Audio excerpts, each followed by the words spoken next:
আলাইকুম ওয়া রাহমাতুল্লাহি ওয়া বারাকাতুহু। ওয়ালাইকুম আসসালাম ওয়া রাহমাতুল্লাহি ওয়া বারাকাতুহু। আহলে সুন্নাত ফ্রন্ট সেনার নেতৃবৃন্দ, সমাবেত আমার সহযোদ্ধা ভাইরা, আজ এমন এক মুহূর্তে আমরা উপস্থিত হয়েছি যখন বাংলাদেশের গুটি কয়েক পুলিশ প্রশাসন সত্যকে গোপন করে হত্যাকাণ্ডকারীদের পক্ষ নিচ্ছে।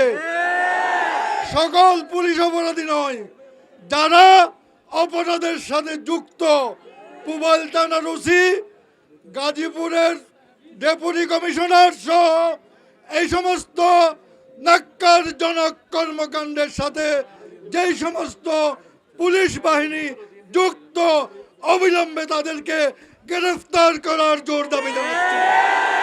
সম্মানিত দেশবাসী, আজ সারা দেশের মানুষ বিক্ষুব্ধ, কিন্তু সরকার কোনো পদক্ষেপ নিচ্ছেন না। আরো একটা বিষয় আছে, সেটা আমরা বলছি না। সেই বিষয়টা হলো নারী কমিশনের নামে পতিতা কমিশন বাতিল করতে হবে। এই পতিতা কমিশনের কোন রিপোর্ট বাংলার জনগণ মেনে নেবে না। সম্মানিত দেশবাসী, আমরা সুন্নিরা এক এবং ঐক্যবদ্ধ।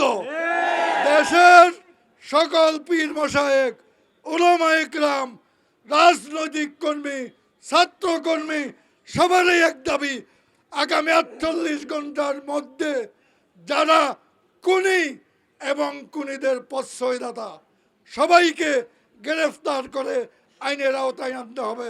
আসসালামু আলাইকুম ওয়া রাহমাতুল্লাহি ওয়া বারাকাতুহু।